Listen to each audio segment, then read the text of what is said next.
కొంతమంది ఏమంటున్నారంటే, అన్న ఈ ఇయర్ వర్షాలు చాలా సమృద్ధిగా పడ్డాయన్న, ఇక మన ఇంట్లో బోర్ నీళ్లకు ఏం లేదంట, కొద్దువ లేదన్న. వచ్చే సంవత్సరం కూడా ఎండాకాలం వచ్చినప్పటికీ బోర్లో ఫుల్లుగా వాటర్ ఉంటాయి అని కొంతమంది చెప్పారు.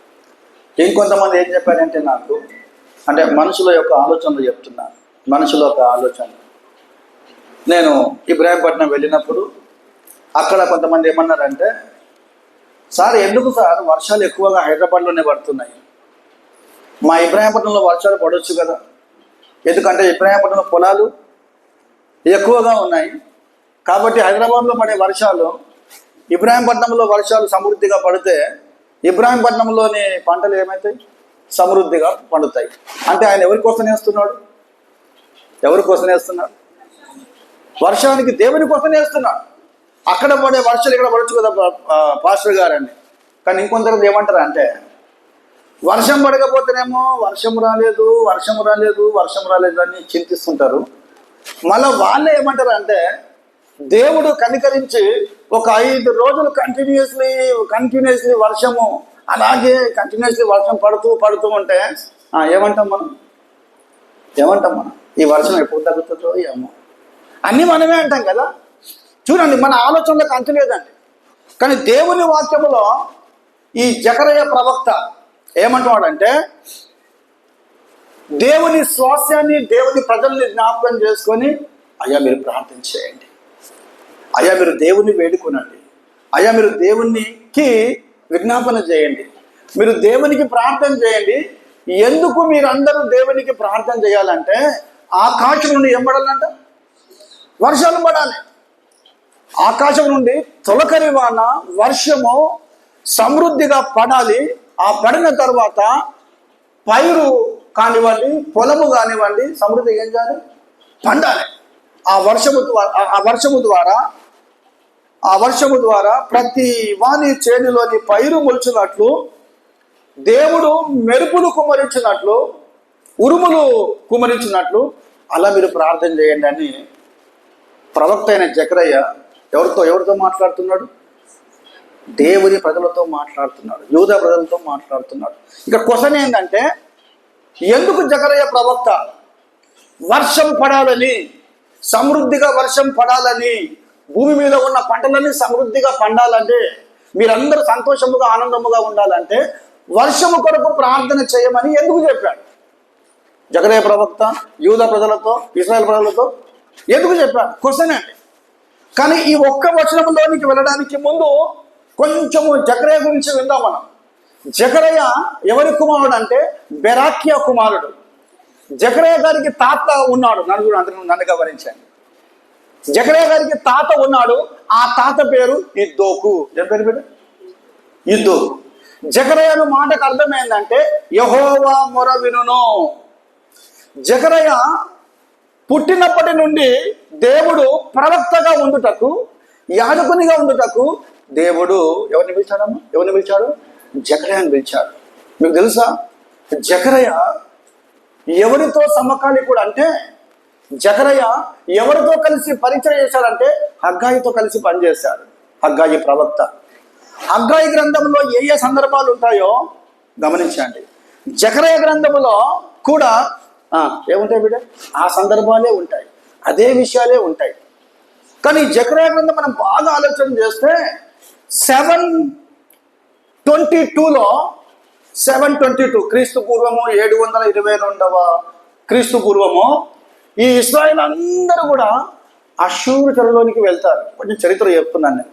ఎవరి చెరలోనికి బిడ్డ? అష్షూరు చెరలోనికి వెళ్ళి దేవుని ప్రజలందరూ కూడా వారు పెట్టిన బాధ, హింసకు మిక్కిలి క్షీణించిపోతారు. ఆ తర్వాత క్రీస్తు పూర్వము 586వ సంవత్సరం ఈ యొక్క యూదా ప్రజలు, ఇశ్రాయేలీయుల తర్వాత యూదా ప్రజలు, ఇశ్రాయేల్ ఏమో అష్షూరు చెరలోనికి వెళ్ళిపోయారు. అతను యూదా ప్రజలేమో ఏ చెరలోనికి వెళ్ళారమ్మా? బబులోను చెర.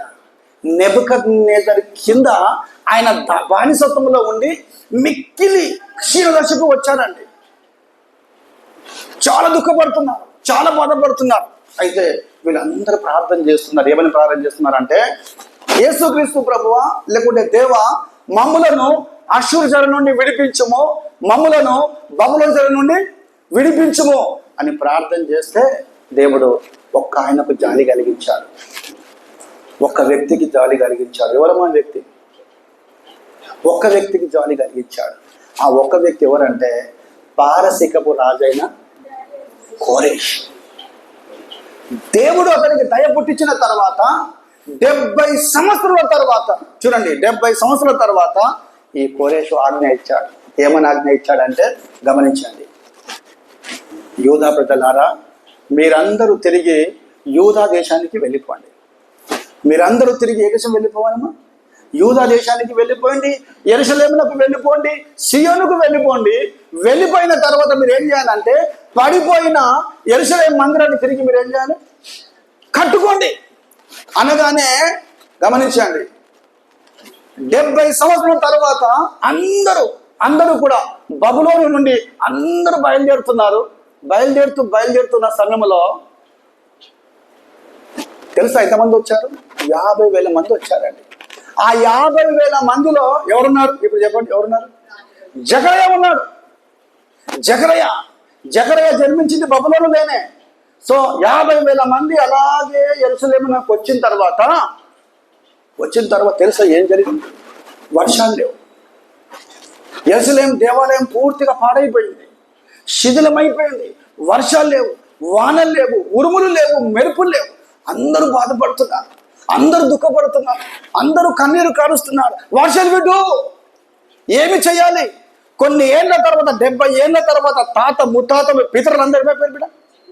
అందరూ చనిపోయారు. ఓన్లీ వీ పీపుల్, యవనస్తులు, మేం మాత్రమే మిగిలి ఉన్నాం, మేం మాత్రమే వచ్చామని ఆ యొక్క శిథిలమైన దేవాలయాన్ని చూస్తూ బాధపడుస్తూ ఏడుస్తున్న సమయంలో అప్పుడు వాళ్ళ దగ్గరికి దేవుడు పంపించిన ఎవరు? ఏ ప్రవక్త? దేవుడు పంపించిన ప్రవక్త వాళ్ళ మధ్యలో ఉన్నాడు. వాళ్ళ మధ్యలో ఉండి, యూదా ప్రజలారా, మీరు దేవుని ఏం చేయాలి? వేడుకోండి. మీరు దేవునికి ప్రార్థన చేయండి, దేవునికి విజ్ఞాపన చేయండి, దేవుని మొరపెట్టండి. అప్పుడు దేవుడు ఆకాశములో ఉరుములు మెరుపులు పుట్టించి ఆకాశము నుండి సమృద్ధికరమైన వర్షాన్ని దేవుడు మీకు చెప్పండి అనుగ్రహిస్తాడు. ఇదండి వచనం యొక్క మీనింగ్ అన్నమాట. ఇప్పుడు నా సందేశం ఏంటంటే, వర్షము దేనికి సాదృశ్యముగా ఉంది? కొన్ని నేను చెప్తా, కొన్ని మీరు చెప్పండి. ఈ ఉదయకాల సమయంలో దేవుడు మనతో దేని ద్వారా మాట్లాడుతున్నాడు అంటే వర్షము ద్వారా మాట్లాడుతున్నాడు. జకర్యా ప్రవక్త చెప్పాడు, మీరు ప్రార్థన చేయండి, దేవుడు ఏమిస్తాడు? వర్షం ఇస్తాడు. పంటలు సమృద్ధిగా పండుతాయి, మీకు సమృద్ధికరమైన ఆహారం కూడా మీకు వస్తుంది. వర్షము దేనికి సాదృశ్యం అంటే నంబర్ 1, వర్షము దీవెనకు సాదృశ్యం అండి. దేనికి సాదృశ్యం అండి? దీవెనకు. వర్షము దీవెనకు సాదృశ్యము, ఆశీర్వాదానికి కూడా ఏంటి? సాదృశ్యం. చదవండి దయచేసి. అదే జకర్యా గ్రంథంలో ఉందాం. మనం అందరూ తెరిచిపెట్టండి ఆ గ్రంథాన్ని. జకర్యా గ్రంథం తెరిచిపెట్టండి, చదవండి దయచేసి. జకర్యా గ్రంథం 9:17.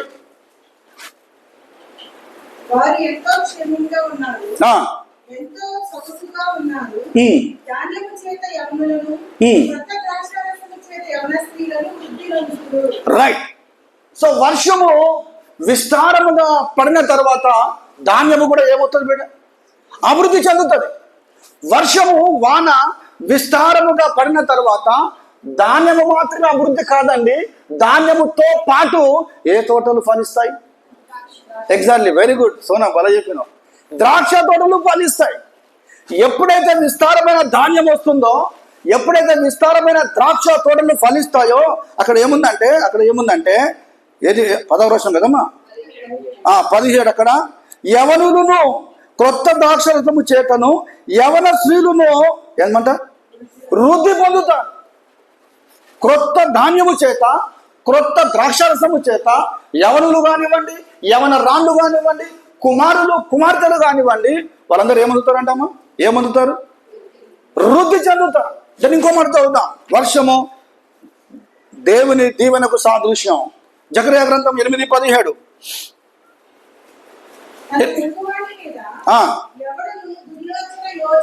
ఉండకూడదు. అమ్మా అదే ఉందా బిడ్డ 8:12 అమ్మా సారీ సమాధాన సూచకమైన ద్రాక్ష చెట్లు ఫలించును. అక్కడ ఉంది బిడ్డ. సమాధాన సూచకకరమైన ద్రాక్ష చెట్లు ఫలమిచ్చును. ఎస్ దెన్ భూమి పండును. ఆకాశం నుండి మంచు కురియును. ఈ జనులలో శేషించిన వారికి వీటినన్నిటినీ నేను స్వాస్థ్యముగా ఇచ్చును. చాలమ్మా అమ్మ అర్థమవుతున్నా బిడ్డ. వర్షము దేనికి సూచన అంటే దేనికి సూచన బిడ్డ? దీవెనకు సూచన. నో దీవెనకు సూచన అంతే. సో అక్కడ ఏముందంటే సమాధాన సూచకమైన ద్రాక్ష చెట్లు ఫలించును, భూమి పండును, ఆకాశం నుండి మంచు కురియును. చూసారండి ఎంత గొప్ప విషయం అన్నమాట.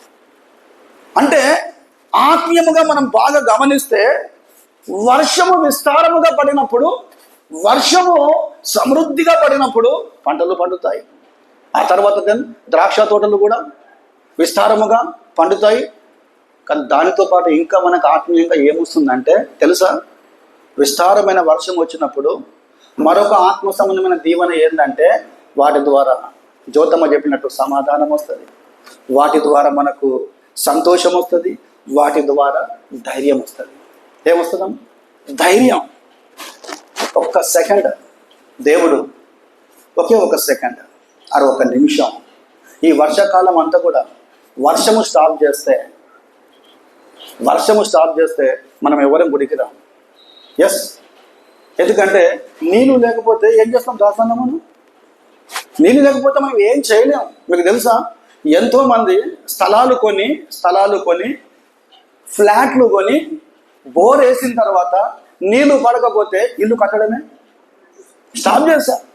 కొంతమంది నీళ్లు లేకపోతే నీళ్లు లేవని ఆ ఇల్లే ఏమేశారు బిడ్డ? ఇల్లు ఏం చేశారు? అమ్మేశారు. అందుకొరకు నేను ఏమంటున్నా అంటే water is very very important in the life of the people. వర్షము చాలా ఇంపార్టెంట్ అండి. ఆ వర్షమే లేకపోతే మీకు తెలుసా? సరే అది వదిలేసేయండి. నేను ఇంకో మాట చెప్తాను. నేను మన బాడీలో ఎంత నీళ్ళు ఉండాలనో అంత నీళ్ళు ఉండాలి.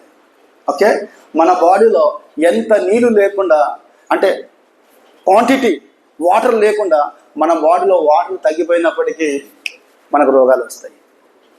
మీకు తెలుసా? అందుకే ఒక ఆయన ఏమంటాడంటే ఒక్క వ్యక్తి అంట కనీసము 4 లీటర్ల నీళ్లు తాగాలంట. 4 లీటర్ల నీళ్లు తాగాలంట. 4 లీటర్ల నీళ్ళు తాగమని చెప్పిండని ఒక ఆయన ఏం చేసిందంట 4 బాటిల్ దగ్గర పెట్టుకొని 3 గంటలు తాగేసిందంట.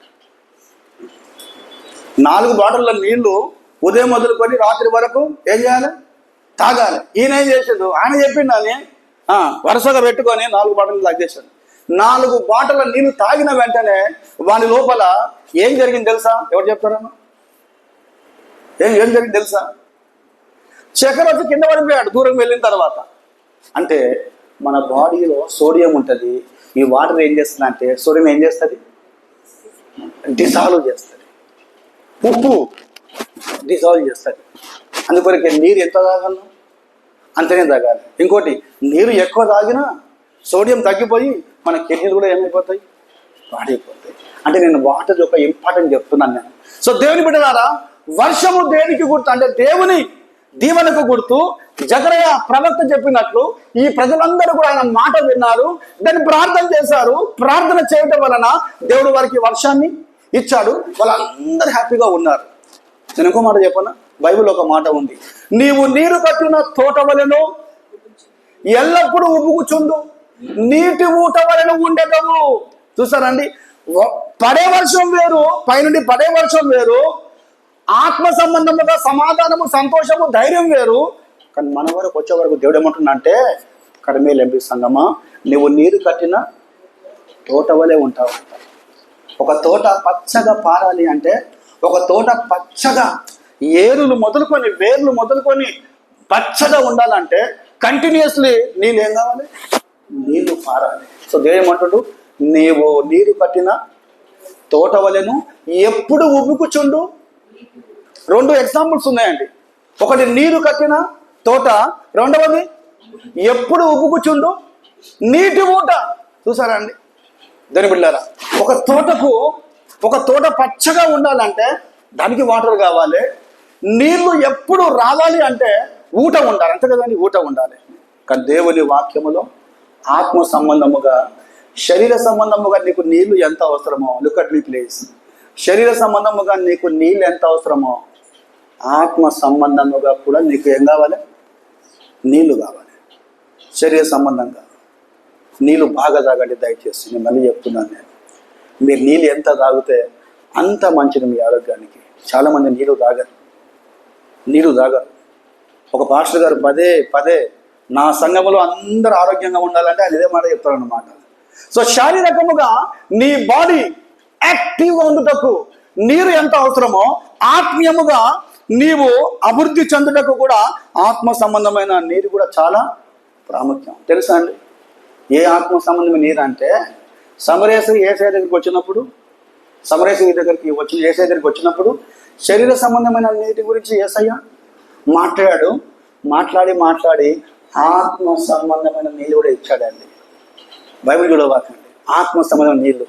ఈ నీళ్లు త్రాగువాడు మరలా దప్పికొనును, కానీ నేను ఇచ్చే నీళ్లు వాడు ఎప్పుడు కూడా దప్పికొనక వాని హృదయములో ఊరేటి నిత్య జీవముకై ఊరేటి.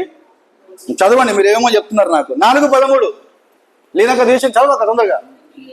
Very good, right.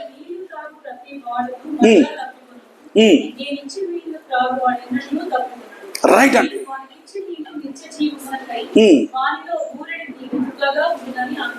రైట్, చూసారమ్మా? ఇప్పుడు మనం నీళ్లు తాగుతున్నాం, మనం డైలీ నీళ్లు తాగుతున్నాం. ఎప్పుడు దాహం వేస్తే అప్పుడు నీళ్ళు తాగుతాం మనం, కరెక్ట్? ఎప్పుడు దాహం వేస్తే అప్పుడు నీళ్లు తాగుతాం. దెన్ ఎప్పుడు ఆహారం తింటే అప్పుడు మనము నీళ్ళు తాగుతాం. కానీ నీ లైఫ్లో, నీ జీవితంలో స్పిరిచువల్గా do you think, have you thought, ఎప్పుడైనా ఆలోచన చేశారా ఈ నీళ్ళ కంటే మరొక నీళ్ళు ఉన్నాయని? ఏసై అంటున్నాడు, ఈ నీరు తాగితే నువ్వు మళ్ళీ దప్పికొంటావు, కానీ ఆయన ఇచ్చే నీళ్ళు ఎలా ఉంటాయి అంటే నీలో జీవాన్ని కలిగజేస్తాయి. ఆయన ఇచ్చే నీళ్లు నీలో జీవాత్మను కలిగజేస్తాయి. ఆ జీవం ఏంటంటే నిత్య జీవము. ఆ నిత్య జీవాన్ని నీ దగ్గర నుండి ఎవరు కూడా తీసివేయలేరు. బైబిల్ ఏమన్నారు, ఏసై ఏమన్నాడు అంటే అవంట ఊరెటి బుగ్గగా ఉంటాయంట. ఎలాంటి బుగ్గ? ఊరెటి బుగ్గగా ఉంటాయి. కాబట్టి దేవుని బిడ్డలారా, దేవుడు మనకు జీవం ఇస్తాడు. బైబిల్ ఏముందంటే ఆయనలో జీవం ఉండెను, ఆ జీవము మనుషులందరినీ తొందరగా చెప్పాలి. ఆ జీవము ఏం చేస్తుందంటే వెలుగునిస్తుంది. ఆ వెలుగే మంచితనం, ఆ వెలుగే సమాధానం, ఆ వెలుగే ఏంటి బిడ్డ ఇంకా ఉన్నాయి, జ్ఞానం. చూసారండి, నేను ఇంకొక మాట చెప్తాను. నేను వర్షము దేవుని దీవెనకు గుర్తు. శరీర సంబంధంగా చెప్తున్నాను, తర్వాత ఆత్మ సంబంధంగా. మీకు ఒక విషయం తెలుసా? యేసు ప్రభు సిలువలో ఉన్నాడు, ఎర్రటి ఎండలో 3 గంటల వరకు ఆయన సిలువలో ఉన్నాడు. ఒక భటుడు వచ్చాడు, ఒక సైనికుడు వచ్చాడు, ఆయన పక్కలో ఇలా పొడిచాడు, వల్లెముతో పొడిచిన వెంటనే తెలుసా ఏం వచ్చాయి? ఆయన పక్కలో నుండి ఏం వచ్చాయి తెలుసా? నీళ్ళు వచ్చాయి, రక్తం వచ్చింది. అంటే ఇప్పుడు ఏమర్థమైంది? మన శరీరంలో నీళ్ళు ఉన్నాయి, రక్తం కూడా ఉంది. ఆయన పొడిస్తే నీళ్ళు వచ్చాయి, తర్వాత రక్తం. We don't know. దేని బిడ్డలారా, రక్తము, ఆయన రక్తము ద్వారా మన పాపములకు శుద్ధీకరణ, ఆయన నీళ్ళ ద్వారా మనకు జీవజలం. జకరయ ప్రవక్త కూడా ఈ మాట యూజ్ చేశాడండి. నేను బాగా చదివాను. నేను జకరయ ప్రవక్త కూడా, చదవండి ఒక మాట ఎక్కడ ఉందంటే అది 14:8 అండి, తొందరగా.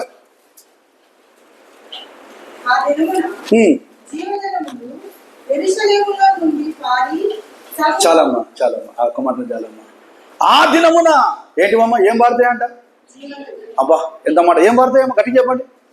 జీవజలాలు యెరూషలేములో నుండి పారి అనే మాట ఉంది, కరణమ్మా. అంటే జీవజలములంట దేవుని ప్రజలలో పారుతాయి. ఆమేన్.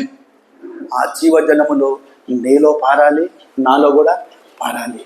ఆ జీవజలములు నీలో ప్రవహించాలి. చెప్పండి, నాలో కూడా ప్రవహించాలి. నేను ఇంకొక మాట చెప్తానండి, దేని బిడ్డలారా. పౌలు ఏమంటుందంటే అందరూ కూడా ఆత్మ సంబంధమైన బండలోనిది త్రాగిరి. చూసారండి, అందరూ ఆత్మ సంబంధమైన బండలోనిది త్రాగిరి. ఆ బండ ఎవరో కాదు, క్రీస్తు. దాని బిడ్డలారా, అందుకే ప్రవక్త అయిన జకరయ్య అందరికీ చెప్తున్నాడు, అయ్యా వర్షాలు లేవయ్యా, ప్రార్థన చేయండి అయ్యా, వర్షం పడుతుంది అంటే వీళ్ళు ప్రార్థన చేశారు. దాని బిడ్డలారా, ఈ ఉదయకాల సమయంలో మనకు శరీర సంబంధమైన వాటర్ ఎంత అవసరమో ఆత్మ సంబంధమైన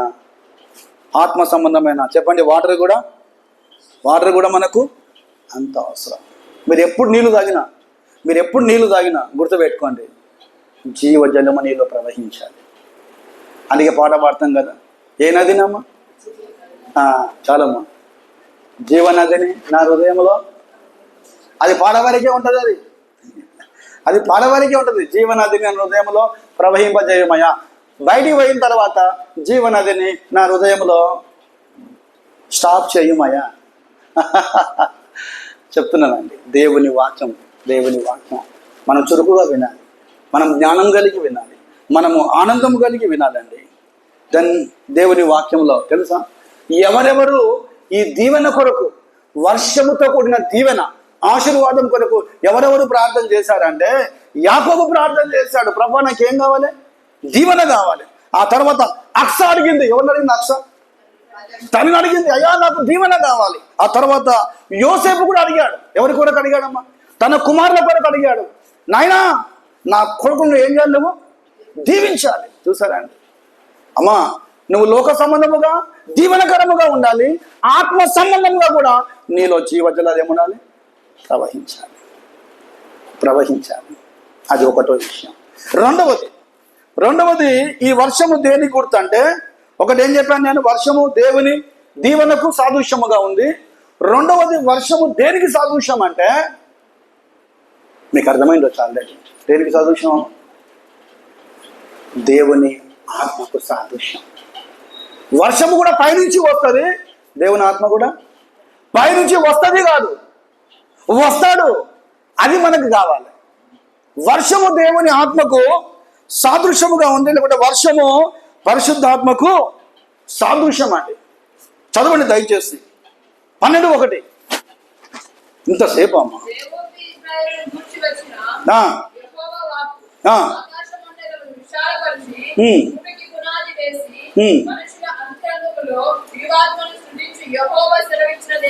చాలండి.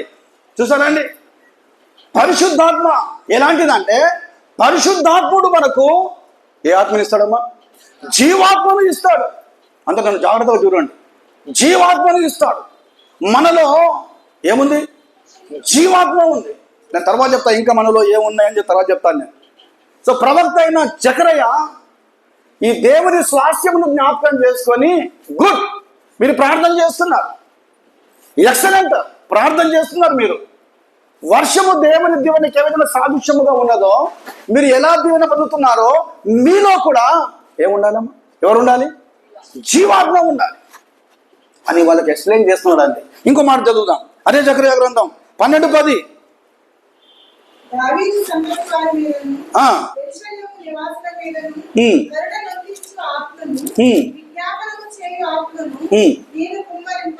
రైట్, చాలా కుమ్మరింపగా. చూసారా అండి, జకర్యా ప్రవక్త యూదా ప్రజల్ని జ్ఞాపకం చేసుకొని దావీదు సంతతి మీద, అమ్మ నన్ను చూడండి, దావీదు సంతతి మీద నేను కరుణొందించు ఆత్మను కుమ్మరిస్తాను.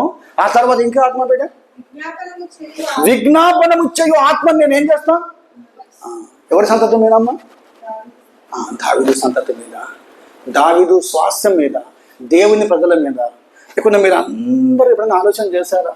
ప్రభువా, నా సంతతి మీద కరుణ నొందించు ఆత్మ ఉండాలి, నా సంతతి మీద, నా ఫ్యామిలీ మీద విజ్ఞాపన చేయు ఆత్మ ఉండాలి. ఎప్పుడైనా ఈ విధంగా ప్రార్థన చేశారు? It is so important. జకర్యా ప్రవక్త అంటున్నాడు, ప్రతి కుటుంబంలో కరుణ నందించు ఆత్మ ఉండాలి, తర్వాత విజ్ఞాపన చేయు ఆత్మ ఉండాలి. ఇంకో మాట చదవండి దయచేసి, 6:8 అన్ని జకర్యా గ్రంథంలోనే.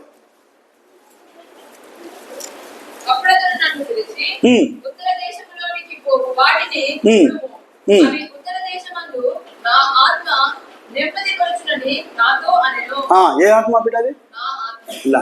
లే నా ఆత్మనే, కానీ ఏ ఆత్మ అది? అది నాకు కావాలి, నెమ్మదిపరచు ఆత్మ. ప్రియమైన కర్మేలు ఎంపీ సంగమ్మ, నీలో రెండు ఉంటాయి ఆత్మలు. లోక సంబంధమైన ఆత్మ ఉంటుంది, నన్ను చూడండి. తర్వాత ఆత్మ సంబంధమైన ఆత్మ ఉంటుంది. లోక సంబంధమైన ఆత్మ వేరు, శరీర సంబంధమైన ఆత్మ వేరు, దైవ సంబంధమైన ఆత్మ వేరు. రెండు ఆత్మలు ఉంటాయమ్మ. అవి ఎక్కడి నుంచో రావు, నీలో నుంచో వస్తాయి కొన్నిసార్లు. దేవుని వాక్యం వింటున్నాం మనం. నెమ్మది గల ఆత్మ. సో జకరియా ప్రవక్త అంటున్నాడు, ఓ దేవుని కుమారులారా, దేవుని కుమార్తెలారా, మీ ఫ్యామిలీలో కరుణ నుంచి ఆత్మ ఉండాలి, విజ్ఞాపన చేయు ఆత్మ ఉండాలి, తర్వాత నెమ్మది పరచు. ఎప్పుడైనా ప్రార్థన చేశారు, అయ్యా నా ఫ్యామిలీలో, నా హృదయంలో, నా కుటుంబంలో ఇవి ఉండాలి.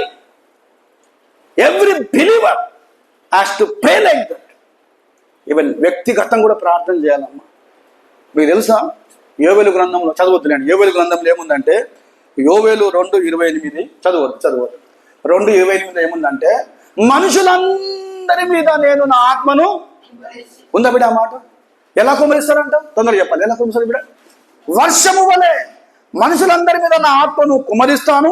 అప్పుడు కుమారులు కానివ్వండి, కుమార్తెలు కానివ్వండి, యూత్ కానివ్వండి, తర్వాత వృద్ధులు కానివ్వండి, యవనులు ఏం చేస్తారంట? యవనులు ప్రవచిస్తారు, దర్శనాలు చూస్తారు. వృద్ధులంట కలలు అంటారు. ఆ మాట ఉంది.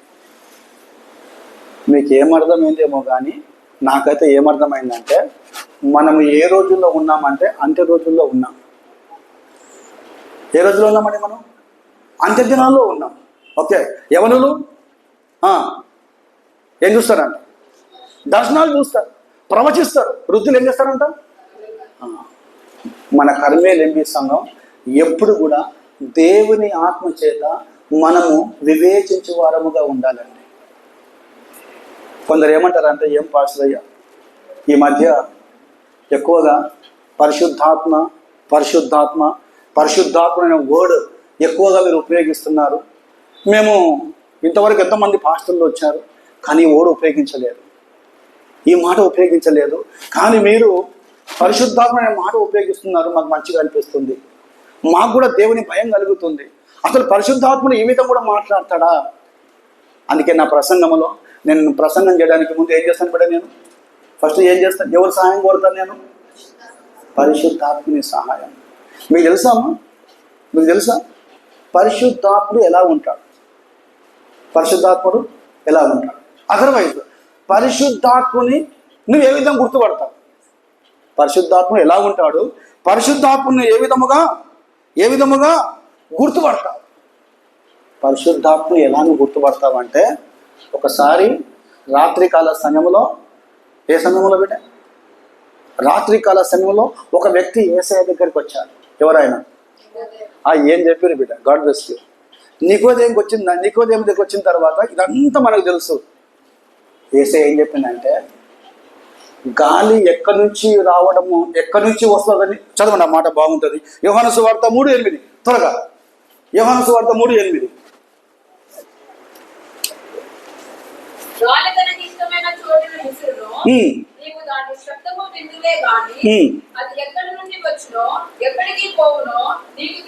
రైట్, చూసారమ్మా? గాలి ఎక్కడి నుండి వచ్చునో, ఎక్కడికి వెళ్ళునో నీకు, నువ్వేం వింటావు? దాని శబ్దం వింటావు. అందరు నన్ను చూడండి దయచేసి, అందరు నన్ను చూడండి. మీరందరూ గాలి స్పర్శ చూస్తున్నారు. మీరందరూ కూడా ఈ ఫ్యాన్లు బంద్ చేసినాం అనుకోండి, ఆ కిటికీల నుండి గాలి వస్తుంది. ఆ గాలి మెల్లగా వచ్చినప్పుడు శరీరంలో చల్లదనం వస్తుంది, చేతులు చల్లగా ఉంటాయి. అప్పుడు నీకేమనిపిస్తుంది అంటే, ఎస్, నాకు గాలి తగులుతుంది. నువ్వు దాని శబ్దం వింటావు. కొన్నిసార్లు వినలేవు, కానీ ఇది ఎక్కడి నుంచి వస్తుందో, ఎక్కడికి వెళ్ళదో నీకు అని యేసుక్రీస్తు దేవుడు నికోదేముకు చెప్పి కింద ఒక మాట చెప్పాడు. చదవండి. అబ్బా, చాలు చాలు చాలు. చూసారా అండి? ఆత్మ మూలముగా జన్మించిన ప్రతివాడు ఎక్కడ ఉంటాడంట? అలాగే, ఆ గాలి లాగానే, ఆ ఆత్మ లాగానే. ఎలా జన్మించిన వాడు? ఆత్మ మూలముగా జన్మించిన వాడు అదే విధముగా ఉంటాడు. నికోదేం అని ఒక్క మాట చెప్పిన వెంటనే నికోదేం నోరు మూసుకున్నాడు, యేసుక్రీస్తులోనికి వచ్చాడండి. ఎంత గొప్ప మాట అండి! అమ్మ ఎప్పుడైనా మీరు అందరూ కూడా నేను ఆత్మ మూలముగా జన్మించాను అని క్వశ్చన్ వేసుకున్నారు ఎప్పుడైనా కానీ కూడా? నేను ఆత్మ మూలముగా జన్మించాను. వచ్చే వారం దేవుని చిత్తం అయితే తిరిగి జన్మించడానికి వాక్యం, దేవుని వాక్యం విందాము. లేకుంటే సెప్టెంబర్ 1st వీక్లో విందాం. మనము ఆత్మ మూలముగా జన్మించాలండి. మనలో పరిశుద్ధాత్మ నివాసం చేయాలి. మనలో పరిశుద్ధాత్ముడు ఉండాలి. మీకు తెలుసా పరిశుద్ధాత్ముడు ఏం చేస్తాడంటే, చాలా విషయాలు ఉన్నాయి. పరిశుద్ధాత్ముడు ఏం చేస్తాడంటే, నెంబర్ 1, పరిశుద్ధాత్ముడు జ్ఞానముతో నడిపిస్తాడు. పరిశుద్ధాత్ముడు ప్రార్థనలు నడిపిస్తాడు. పరిశుద్ధాత్ముడు ఆరాధనలు నడిపిస్తాడు. పరిశుద్ధాత్ముడు ఆదరణ ఇస్తాడు. పరిశుద్ధాత్ముడు పాపాన్ని పరిశుద్ధాత్ముడు పాపాన్ని ఒప్పుకునే విధంగా చేస్తాడు. పరిశుద్ధాత్ముడు విశ్వాసులను శోధనలో పడకుండా తప్పిస్తాడు. పరిశుద్ధాత్ముడు సత్యం వైపు నడిపిస్తాడు. పరిశుద్ధాత్ముడు అంట సమాధానపరుస్తాడు. ఏం చెప్తున్నాము? సమాధానపరుస్తాడు. ఇంకోటి, పరిశుద్ధాత్ముడు సహనమును ఇస్తాడు. అంత మాత్రమే కాకుండా పరిశుద్ధాత్ముడు నిరీక్షణ ఇస్తాడు. అందుకే యేసుక్రీస్తు ప్రభు శిష్యులందరినీ జ్ఞాపకం చేసుకొని, మీరు యెరూషలేములోనే ఉండాలి. ఎవరిని కనిపెట్టుకోవడానికి? పరిశుద్ధాత్మను వచ్చేంత వరకు, పరిశుద్ధాత్ముడు మీ మీదకి వచ్చేంత వరకు, పరిశుద్ధాత్మను మీరు ఫీల్ అయ్యేంత వరకు మీరు ఎక్కడ ఉండాలి? యెరూషలేములోనే ఉండాలి. ఉండేట కనిపెట్టుకొని ఉండాలి. బైబిల్ ఏముందంటే, ఆయనను పరిశుద్ధాత్మ మీ మీదకి వచ్చినప్పుడు మీరు ఏమొందుతారు? శక్తి నొందేదారు. ఇక్కడ స్టాప్ చేస్తానండి. వర్షము దీవెనకు సాదృశ్యముగా ఉన్నది. వర్షం దేనికి సాదృశ్యమమ్మా? పరిశుద్ధాత్మకు సాదృశ్యంగా ఉంది. మరి బైబిల్లో ఎవరైనా పరిశుద్ధాత్మ చేత నింపబడ్డారా? పాత నిబంధనలో మొట్టమొదటిగా పరిశుద్ధాత్మ చేత పాత నిబంధనలో నింపబడిన వారు ఎవరు? మొట్టమొదటిగా పరిశుద్ధాత్మ చేత నింపబడిన వారు ఎవరు?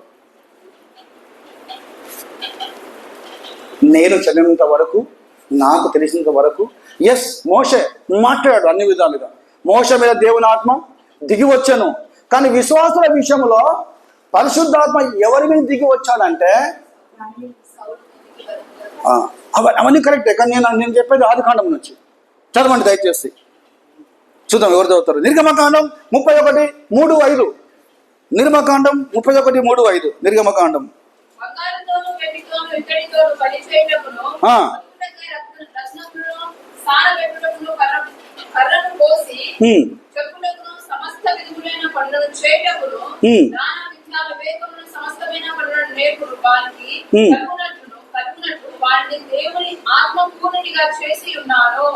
ఎవరు వాడు అన్నమాట? బెసలేలు. చూసారండి, దేవుని వాక్యములో గమనించండి దయచేసి. మొట్టమొదటిగా ఒక విశ్వాసి లేవీయులలో దేవుడు బెసలేలును పరిశుద్ధాత్మ గారు ఏం చేశాడు? బిడ్డ నింపాడు. పరిశుద్ధాత్మ జ్ఞానాన్ని అనుగ్రహించాడు బెసలేలుకి. మీకు తెలుసా బెసలేలు పని ఏంటంటే? నన్ను గమనించండి. బెసలేలు పని ఏంటంటే, నిర్గమకాండం చదవదు 27, నిర్గమకాండం 37 అధ్యాయం. నేను లాస్ట్ వీక్ చెప్పాను కౌరవుల కుమారుల గురించి. 84వ కీర్తన చెప్పాను నేను. ఈ బెసలేలు పని ఏంటంటే, ఇంకొక వ్యక్తి కూడా ఉన్నాడు. వీళ్ళ పని ఏంటంటే, దేవుని వాక్యములో ప్రత్యక్ష గుడారములో ఎన్ని వస్తువులు ఉన్నాయో, ఎన్ని ఉపకరణాలు ఉన్నాయో అవన్నీ ఎవరు చేయాలి? బిడ్డ బెసలేలు చేయాలి. ఆ అన్ని పనులు చేయాలంటే, నన్ను గమనించండి, ఆ అన్ని పనులు చేయాలంటే, అవన్నీ నేర్పుతో చేయాలంటే ఎవరి జ్ఞానం కావాలమ్మా? పరిశుద్ధాత్మ దేవుని జ్ఞానం కావాలి. ఇక్కడ మీరు అందరూ కూడా మీరు అనుకోవచ్చు, నేను ఉద్యోగం చేస్తున్నాను అంటే అది దేవుడిచ్చిన జ్ఞానం అనుకుంటారు. ఓకే అనుకుంటారు. కానీ నేనేమంటున్నా అంటే, దేవుడిచ్చిన జ్ఞానముతో పాటు దేవుని పరిశుద్ధాత్మ జ్ఞానం కూడా మీకు ఉండాలి. అది నేను చెప్తున్నాను అన్నమాట. బైబిల్ ఏముందంటే, పరిశుద్ధాత్మను ఏం చేయొద్దంట? ఏం చేయొద్దు బిడ్డ? దుఃఖపరచొద్దు. పాత నిబంధనలో దేవుడు పరిశుద్ధాత్మ జ్ఞానము చేత బెసలేలు నింపాడు. క్రొత్త నిబంధనలో దేవుడు ఎవరిని నింపాడు తెలుసా? ఒక అన్యుని కుటుంబాన్ని పరిశుద్ధాత్మ చేత నింపాడండి. ఆ ఫ్యామిలీ మొత్తం కూడా filled with Holy Spirit, filled by the Holy Spirit. ఏ ఫ్యామిలీ? మా ఫ్యామిలీ ఆ కొర్నేలి మా శృతి బలి చెప్పింది. కొన్ని చదవండి, అన్నమాట బాగుంటుంది. అపోస్తుల కార్యములు 11:15 త్వరగా బిడ్డ. నేను మాట్లాడక ఆరంభించినప్పుడు పరిశుద్ధాత్మ మొదట మన మీదికి దిగిన ప్రకారము వారి మీదికి దిగాను. చాలా రైట్. ఇక్కడ వారి మీద కంటే ఎవరు? ఎప్పుడైనా గమనించారా మీరు? అందులో గమనించండి, చూడండి. మా మీదకి దిగిన ప్రకారము పరిశుద్ధాత్మ వారి మీదకి కూడా దిగింది. అయ్యా, మేము నీ పరిశుద్ధాత్మను స్పర్శించాము, మీ పరిశుద్ధాత్మ రుచి చూచాము, మా మీదకి వచ్చిన పరిశుద్ధాత్మ వారి మీద కూడా. అంటే నాకేమర్థమైందంటే, పేతురు ప్రార్థన ద్వారా, పేతురు వాక్యము ద్వారా, ఆ ఇంట్లో పేతురు వాక్యం చెప్తుంటే, ఆ ఇంట్లో పేతురు ప్రార్థన చేస్తుంటే గమనించండి, కొర్నేలి ఫ్యామిలీలో ఉన్న వారందరూ ఏముందరు బిడ్డ? They fell by the Holy Spirit. సీరియస్గా తీసుకోండి మన దయచేసి. ఎలా సీరియస్గా తీసుకోవాలంటే, దేవునికి స్తోత్రం కలుగును కాక, మీ ఇంట్లో మీ పేరెంట్స్ కానివ్వండి, అన్నదమ్ములు కానివ్వండి, అక్కజనులు కానివ్వండి, అందరూ కూడా ఇంట్లో కూర్చొని ప్రార్థన చేస్తున్నారు అంటే, ఆరాధన చేస్తున్నారంటే, కొర్నేలి కుటుంబంలో పరిశుద్ధాత్మ దిగి వచ్చినట్లు మీ కుటుంబంలో మీలో ఎవరు ఉండాలి? పరిశుద్ధాత్ముడు ఉండాలి. ఎవరైనా క్వశ్చన్ చేస్తారు, అయ్యా మీ చర్చిలో పరిశుద్ధాత్ముని వాక్యం చెప్తారయ్యా, అసలు ఈ పరిశుద్ధాత్ముడు ఎవరు అంటే మీరు ఏం చెప్తారండి? అందుకొరకే పరిశుద్ధాత్మని గూర్చిన అవగాహన ఉండాలి. మీకు తెలుసా, మేరీ దగ్గరికి దూత వచ్చి, సర్వోన్నతుని శక్తి నిన్ను కమ్ముకొనును. ఆ శక్తి ఎవరో కాదు, ఎవరండి? పరిశుద్ధాత్ముడు. ఇక నేను లిస్ట్ చెప్పాలా? పరిశుద్ధాత్ముడు ఎవరెవరిలో ఉన్నాడు అంటే, మేరీలో ఉన్నాడు, ఎలిజబెత్లో ఉన్నాడు, జకరియలో ఉన్నాడు, బాప్టిజం ఇచ్చు యోహానులో ఉన్నాడు, తర్వాత యేసుక్రీస్తులో కూడా ఎవడు? పరిశుద్ధాత్మ దేవుడు. నేను ఒక మాట చెప్పాను, పరిశుద్ధాత్ముడి గురించి ఇవన్నీ ఇస్తాడు అని నేను ఏం చెప్పానంటే, పరిశుద్ధాత్ముడు సహనం ఇస్తాడు, తర్వాత నిరీక్షణ ఇస్తాడు, ఆ తర్వాత ఏమిస్తాడండి? ఆదరణ కలిగిస్తాడు. తొందరగా కూర్చున్నాను. ఆదరణ కలిగిస్తాడు. ఈ రోజుల్లో చాలామందికి ఓపిక లేకుండా పోతుందండి. చాలామంది చిరాకు పడుతున్నారు, చాలామంది నిరుత్సాహపడుతున్నారు. ఒకటి ఓపిక లేదు, తర్వాత చిరాకు, తర్వాత నిరుత్సాహం. ఇంట్లో అట్నే చేస్తారు, బయట అట్నే చేస్తారు, చర్చిలో కూడా అట్నే చేస్తారు. కారణం ఏం తెలుసా? నీవు పరిశుద్ధాత్మ దేవుడిని సరిగా అర్థం చేసుకోలేదు. రెండోది ఏంటంటే, పరిశుద్ధాత్మ దేవుడు మీలో పని చేస్తలేడు. నన్ను చూడండి అందరూ, పరిశుద్ధాత్మ దేవుడు మీలో పని చేస్తలేడు. ఓపిక లేదు అంటే, నిరుత్సాహం ఉందంటే, చిరాకు ఉందంటే, నీలో దేవుని ఆత్మ లేదు. ఏ ఆత్మ ఉంది? దురాత్మ. ఏంటి పాస్టర్ అయ్యా, మాలో దురాత్మ ఉంటుంది అప్ప, మాలో ఉంటుంది దురాత్మ పాస్టర్ అయ్యా అంటే, అందనీయ సాత్వీరాలు ఎవరు దూరారండి? అది చెప్పండి, ఏం పర్లేదమ్మా. ఓకే, అంత లేచిన మునగాడు ఎవరండి? సౌలు మీద ఎవరు దూరారండి? అంత లేచిన ఆ కీర్తనకారుడు ఎవరండి? దావీదు ఎవరు దూరారండి? అది చెప్పండి, ఏం పర్లేదు. రైట్, దురాత్మ. ఆ తర్వాత 12 మంది శిష్యుల్లో యేసయ్య దగ్గర ఉన్నా కానీ కూడా ఎవరు దూరారండి? అది ఎవరు దూరారు? యూద. ఎవరు దూరారండి? దురాత్మ. చూసారండి? జాగ్రత్త అండి. ఇక్కడనే ఉంటాయి అన్నీ. ఇక్కడ నుంచే మంచి వస్తుంది, ఇక్కడ నుంచే చెడు వస్తుంది. ఇక్కడ నుంచే మంచి ఆత్మ, ఇక్కడ నుంచే చెడు ఆత్మ. ఇక్కడ నుంచే జీవవృక్షం వస్తుంది, ఇక్కడ నుంచే, తొందరగా చెప్పాలి, ఇక్కడ నుంచే జీవజలం వస్తుంది. ఓకే, ఇక్కడ నుంచే మంచి ఫలాలు వస్తాయి, ఇక్కడ నుంచే మంచి ఫలాలు కానివి కూడా వస్తాయండి. ఎక్కడ ఉన్నాం మనం అందరం కూడా? దేవుళ్ళారా, దేవుని వాక్యం వింటున్నాం మనం. గుర్తుపెట్టుకోండి, పరిశుద్ధాత్ముడు నిరీక్షణ, ఓపిక, సమాధానం, ఆదరణ ఇవన్నీ కలిగిస్తాడు.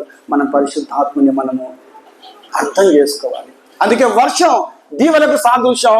దెన్ పరిశుద్ధాత్ముడు, వర్షం దేనికి సాదృశ్యం? దేవుని యొక్క ఆత్మకు సాదృశ్యం. అందుకే జకరియా 3 మాటలు చెప్పాడు, చూడకుండా చెప్పాడు 3 మాటలు. ఒకటి, కరుణ నొందించు ఆత్మ. రెండవది, విజ్ఞాపన చేయు ఆత్మ. మూడవది, నెమ్మదైన కాదు, నెమ్మదిపరచు ఆత్మ. నెమ్మదైన ఆత్మ. ఈ మధ్య సేవకుల మీటింగ్కి వెళ్ళాను. చెప్తున్నా, సందర్భం వచ్చింది కాబట్టి. సేవకులు అట్నే ఉన్నారు ఈ రోజుల్లో, కొంతమంది విశ్వాసులు కూడా అట్నే ఉన్నారు. ఆయన చక్కగా వాక్యం చెప్పాడు. ఆయన నాలాగానే 1, 2, 3 చక్కగా చెప్పాడు. కాకపోతే ఒక 10 నిమిషాలు లేట్ అయిందండి. 10 నిమిషాలు మేడం, 10 నిమిషాలు లేట్ అయింది. చర్చ అయిపోయిన తర్వాత దెన్ ఇట్లా చర్చ అయిపోయిన 5 నిమిషాలకే ఒక పాస్టర్లో దూరాడండి. ఎవరు? ఎస్, దూరాడు. ఏంటి పాస్టర్, నీకు తెలియదా? ఎందుకు ఈరోజు లేట్ చేసినావు? ఎందుకు ఈరోజు ఇంత టైం తీసుకున్నావు? మనం ఎవ్రీ వెనస్డే మనం కలుస్తున్నాం కదా, ఎవ్రీ బుధవారం మనం కలుస్తున్నాం కదా, నీకు తెలియదా అని ఆయన మీదకి షరాబడా లేచారు. లేచిన తర్వాత అందరు ఏం చేశారంటే అందరు ఆ వ్యక్తిని కూర్చోబెట్టారు. గుర్తుపెట్టుకోండి, పరిశుద్ధాత్ముడు పాపాలు ఒప్పింపజేస్తాడు, పరిశుద్ధాత్ముడు సహనం కలిగిస్తాడు, పరిశుద్ధాత్ముడు ఆదరణ కలిగిస్తాడు, పరిశుద్ధాత్ముడు సమాధానం కూడా. అందరు కూర్చోబెట్టారు. పాపం ఆ పాస్టర్ గారు ఏమంటారు, గమ్మున కూర్చున్నాడు. తెలుసా వాళ్ళు ఏమన్నారు? నువ్వు సేవకుడివే కదా, కొన్నిసార్లు నువ్వు కూడా ఎక్కువ టైం తీసుకోవచ్చు. ఏమైంది? 10 నిమిషాలు వాక్యం లేట్ చెప్తే ఏమైంది పాస్టర్? ట్రైన్ రాకపోతే నువ్వు వెయిట్ చేస్తలేవా? ఇలాంటి విషయాలన్నీ యూజ్ చేస్తారు. నేను దూరం కూర్చున్నా, అన్ని గమనిస్తున్నాను నేను. ఏమైంది? ఎందుకు అంత టెన్షన్? ఎందుకు నీకు అంత ఆతృత? ఎందుకు? ఇవన్నీ అన్నారు. అన్న తర్వాత ఒక మాట చెప్పారు, నీకు గనక ఆలస్యమై ఉంటే నువ్వు గమనం ఏం చేయాలి? నువ్వు వెళ్ళిపోయేది ఉంటుంది, ఫినిష్, కథం. నీ అంతకు నువ్వు వెళ్ళిపోకుండా నువ్వెందుకు ఇంత ఇష్యూ రేజ్ చేసినావు అనగానే 5 నిమిషాలని ఏం మాట్లాడలేదు. ఆ తర్వాత నా పాస్టర్ గారి దగ్గరికి వచ్చి, అయ్యా ఏమనుకోవద్దు, 10 నిమిషాలు లేట్ అయింది. 10 నిమిషాలు అయ్యి అందరూ బ్రేక్ఫాస్ట్ చేస్తారు, ఈరోజు చేయలేదు బ్రేక్ఫాస్ట్. నేను దగ్గరికి వెళ్ళి ఒక మాట చెప్పాను, పాస్టర్ గారు మీరంత రేజ్ అయ్యవలసిన అవసరం లేదండి, అంత కోప్పడే అవసరం లేదండి, మీరు సేవకుడే కదా, ఎందుకు ఈ విధంగా బిహేవ్ చేశారు అంటే ఆయన ఒక మాట చెప్పాడు. ఏంటో జయరాజ్ పాస్టర్ గారు, ఆ టైంలో నాకేం అర్థం కాలే, ఏదో జరిగింది అనేసాను నేను. అసలు నా మనసులో అది లేదు. కానీ పాస్టర్ గారి దగ్గరికి వెళ్ళి సెకండ్ ఇచ్చి ఐఎమ్ వెరీ సారీ అన్నాడు. హల్లెలూయా. ఏమన్నాడు పోయినా?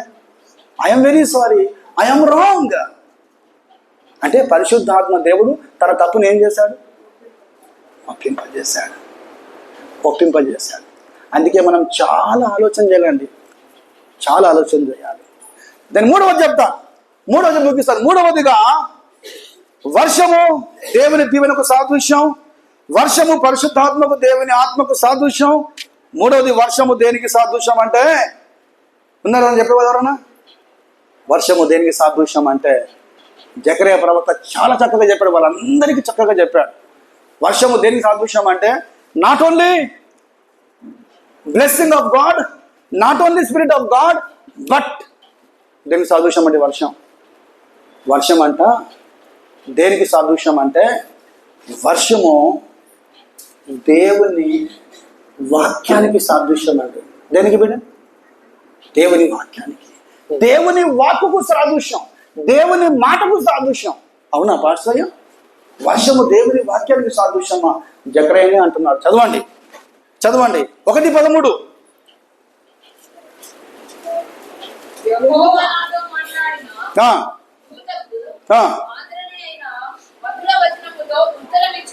రైట్.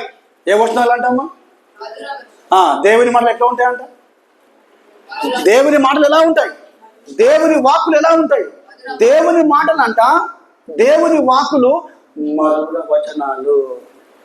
అందుకే మధుర వచనాలు, నీ వాక్యమే నన్ను బ్రతికించెను. చాలండి, మధుర వచనాలు.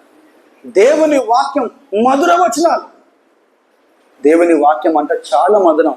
అందుకొరకే ఆయన మాటలు అంట జుంటితేనే దారుల కంటే మధురమైనవి. ఆయన మాటలు, మధుర వచనాలు అంటే దేవుని మాటలు. నాకు ఇంకో చిత్రమైన ఆలోచన ఏంటంటే, వర్షము దేవుని వాక్యానికి సాదృశ్యం. ఈ జకరయ్య ప్రవక్త దేవుని ప్రజలతో మాట్లాడుతున్న సమయంలో గమనించండి, వాళ్ళందరితో మాట్లాడుతున్న సమయంలో వాళ్ళందరూ ఎవరమ్మా? దేవుని ప్రజలు, ఇశ్రాయేలు, యూదులు, వీళ్ళందరూ కూడా ఆ ప్రవక్త ద్వారా వచ్చిన మధుర వచనాలు విని విధేయత చూపించారంట. ఏం చూపించారు బిడ్డ? విధేయత చూపించారు. నేను ఒక మాట చెప్పన్నా, వర్షము దేవుని వాక్యానికి ఎలా సాదృశ్యం అంటే, యెషయా గ్రంథము 55:10 త్వరగా. యెషయా గ్రంథము 55:10.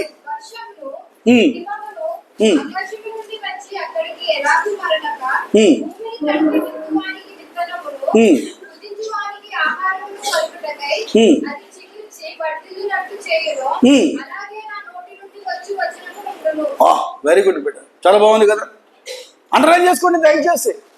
వర్షం ఒక్కసారి ఆకాశం నుండి పడిన తర్వాత మరలా వెనక్కి వెళ్తుందా? వెనక్కి వెళ్ళదండి. వర్షం యొక్క ఉద్దేశం ఏంటంటే, వర్షం యొక్క ఆలోచన ఏంటంటే భూమిని తడపాలి. అడిగితే భూమిని తడపాలి. రైతులు ఆ తడిసిన భూమిలో, మెత్తటి భూమిలో విత్తనాలు వేసిన తర్వాత విత్తనాలు మొలకెత్తాలి. ఆ తర్వాత పంట సమృద్ధిగా పండాలి. సేమ్ విత్తనము లాగానే ఎవరి మాటలు ఉంటాయంట తొందరగా? ఆ విత్తనము లాగానే దేవుని మాటలు ఉంటాయి. అమ్మా, ఒక విత్తనం, కర్మేలేమి సంగమా, ఒక విత్తనం భూమిలో పడిన తర్వాత ఎలా ఫలిస్తుందో 30 అంతలుగా, 60 అంతలుగా, 100 అంతలుగా, అదే విధముగా దేవుని వాక్కు అనే విత్తనము కూడా మీ హృదయంలో పడినప్పుడు మీరు 30 అంతలుగా, 60 అంతలుగా, 100 అంతలుగా మీరు ఏం చేయాలి? మీరు ఫలించాలండి. ఇంకో మాట చదవండి దయచేసి. హోషేయ గ్రంథము 6:3, దాని పక్కకే ఉండదు చూడండి. హోషేయ 6:3 తొందరగా. ఇంతసేపా? హోషేయ గ్రంథం 6:3.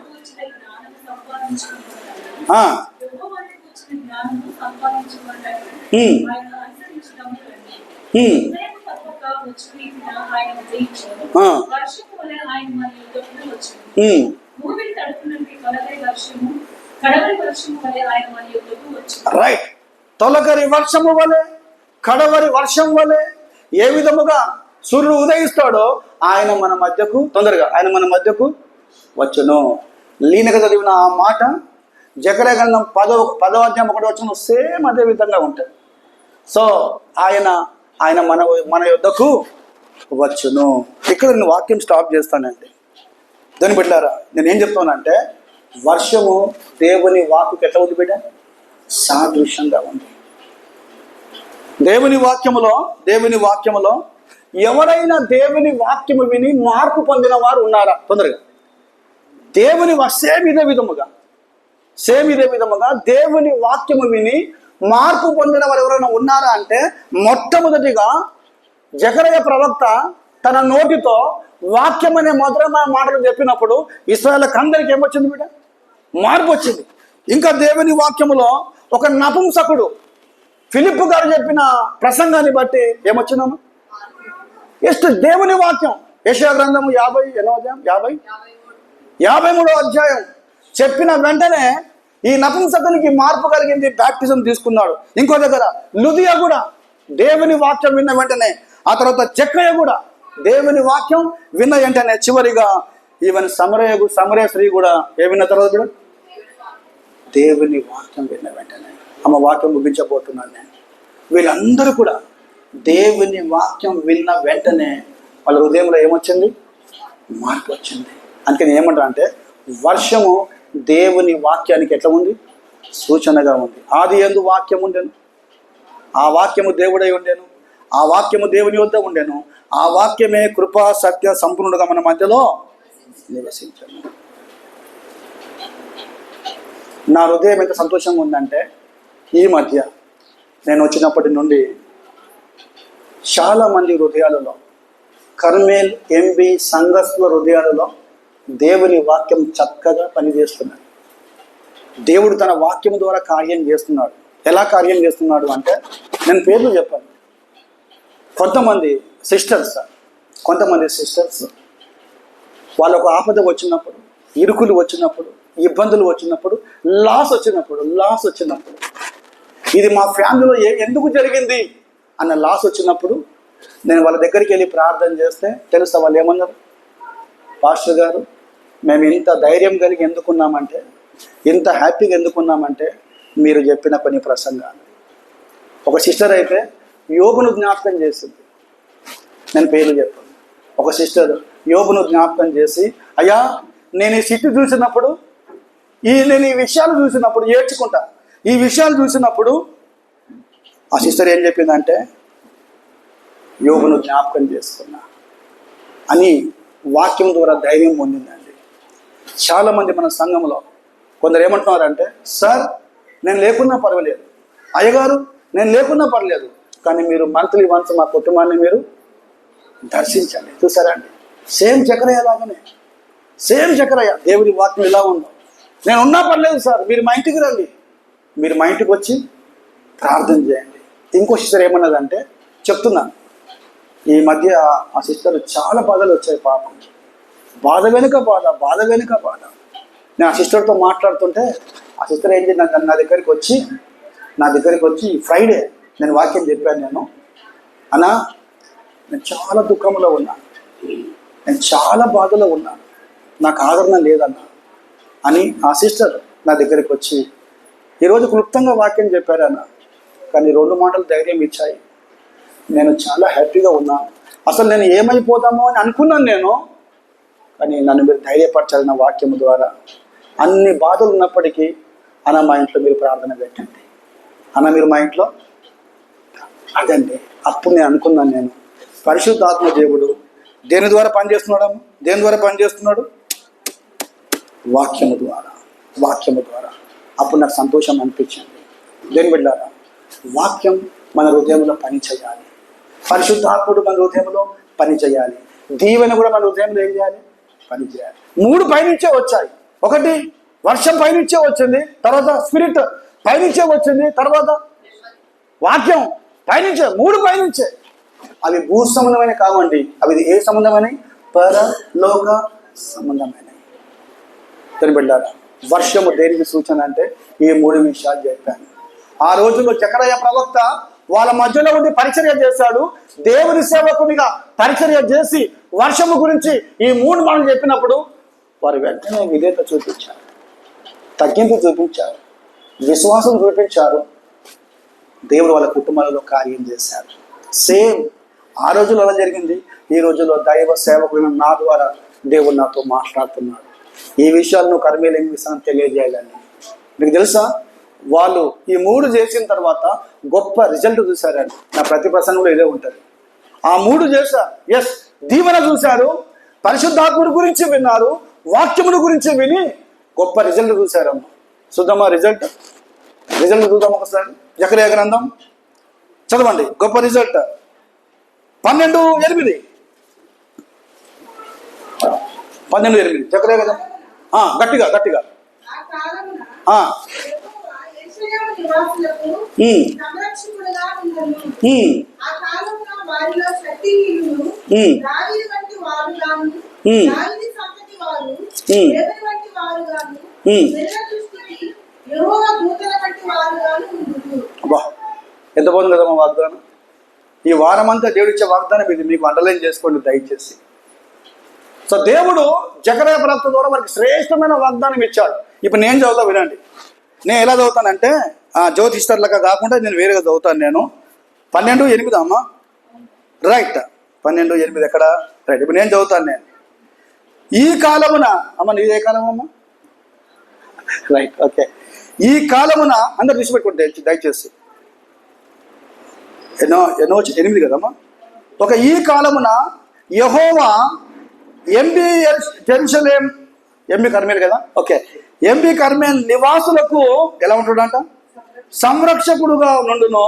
ఈ కాలమున వారిలో శక్తిహీనులు దావీదు వంటి వారు గాను, దావీదు సంతతి వారు దేవుని వంటి వారు గాను, తర్వాత జనుల దృష్టికి యెహోవా దూతల వంటి వారు గాను కొందరు. అలాంటి కృప దేవుడు మీకు అందరికీ అనుగ్రహించును గాక. ప్రార్థన చేద్దాం. ప్రార్థన చేద్దాం. అందరూ తాళ్ళు వచ్చినట్లయితే ప్రార్థన చేద్దాం. ఒక్క నిమిషం దయచేసి అందరూ కూడా